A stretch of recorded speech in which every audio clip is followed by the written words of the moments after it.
All right. Well, thank you, Kathleen. And that's a great question. It's a question that several people in this community are very active on trying to implement single payer nationwide. Now, what single payer is basically is Medicare for all. It transforms the health insurance industry mostly to the Medicare type program where most claims go through an agency, a government agency to be paid. And it does eliminate a lot of the insurance companies' participation in the market. Now, when the Affordable Care Act was passed, President Obama said that single payer was off the table, so even though I preferred that sort of an approach to healthcare reform back in 2010, that wasn't really open to us.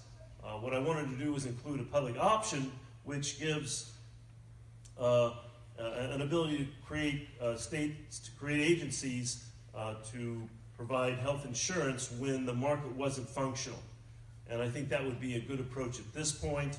Right now, what's happening in Washington is that the majority party is trying to dismantle the Affordable Care Act by reducing the taxes on the wealthiest people that are made to pay for the program, and then reducing services to people that are already insured because of Medicare expansion, or Medicaid expansion, excuse me, and to reduce the coverage that's available in the private market. So I think it's an effort to begin to dismantle the Affordable Care Act. In my opinion, the Affordable Care Act it's done a lot of good. The Covered California has reduced the number of people in California without insurance coverage, without medical care, to 7%, which is the lowest in our history. So it's done a lot of good, but it has issues. It has problems that need to be improved, and I think everyone would acknowledge that. We need to improve the Affordable Care Act, and what's needed, what would make that happen if there was a bipartisan effort in Washington to do that. And right now we're not seeing that. The repeal effort that was undertaken and has continued to be sought after by the majority party was completely partisan. They had no participation, no input, no support at all from the Democratic Party. And I can tell you from experience, when we passed the Affordable Care Act, it was the opposite.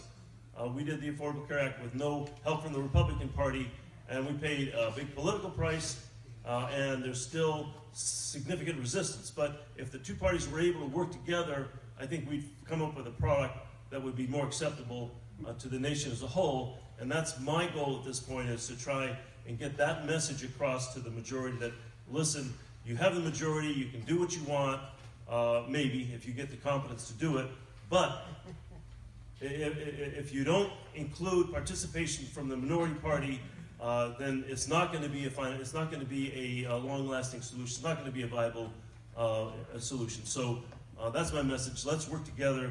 I don't know if that's going to happen anytime soon. I think they're going to try and take another run at this, which I wouldn't advise them to do because it's going to fail.